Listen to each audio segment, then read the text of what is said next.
আরে প্রফেসর সাহেব, যে সকাল সকাল কি পার্কে বেড়াইতে আইলেন না হাঁটতে আইলেন?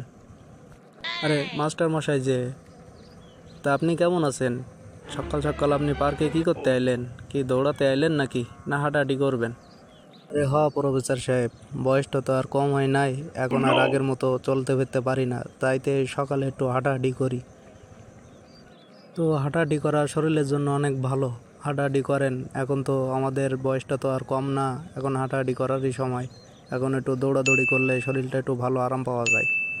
তো প্রফেসর সাহেব, শুনলাম নাকি আপনার বউ আপনার এক ছাত্রর সাথে চলে গেছে বাড়ি থেকে। তাহলে এখন কি করবেন আপনি? ছেলে, তুই বন্ধু না আমার শত্রু? আমার বউ চলে গেছে আর একজনের হাত ধরে, তো এ কথা তুই আমাকে কেন বলছিস? তুই তো জানিস সব কিছু, বলে আমাকে কেন আবার ব্যথা দিচ্ছিস? তোরা কি আমাকে একটু শান্তিতেও থাকতে দিবি না? আসলে প্রফেসর সাহেব, কথাটা আমি আপনাকে ওভাবে বলতে চাইনি।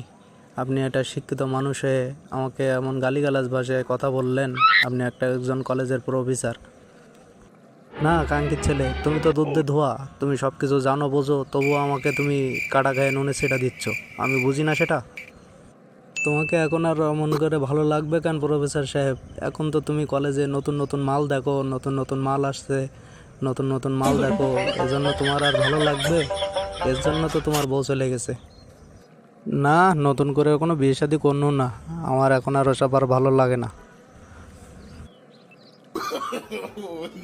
আরে মাস্টার মশাই, তুমি তো দোয়া তুলসীর পাতা, তুমি আর মাল দেখো না। তুমি যে হাই স্কুলে নতুন নতুন মাল আসে, নতুন নতুন কচি কচি সেডিগেটে দেখো, আমি কি সেটা কি তোমাকে বলছি?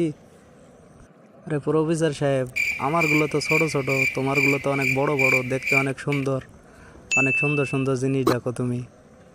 কেনাচোদা মাস্টার, আমার থেকে তোদেরগুলো ইনটেক বেশি, তোরগুলো নতুন বেশি। তোরগুলো দেখেই তো তুই ছেড়ে দিস, সেইগুলো তো আমি দেখি। তুই এটা বুঝিস না? কেনাচোদা মাস্টার হয়েছিস তুই। বন্ধু হইস, এর লেগা কথাগুলো তোরে কইলাম। তুই এক কাজ কর বন্ধু, নতুন করে বিয়ে শাদি কইরালে লিয়া সুখে ঘর সংসার কর। এভাবে জীবন কাটে না। তুই এখন বইয়া আসুস এক মালের লেগা, এটা আমু জানি। তাই এর লেগা কইতাছি, বিয়ে শাদি কইরা আবার নতুন করে জীবন শুরু কর, এটাই তোর লেগা ভালো হইব।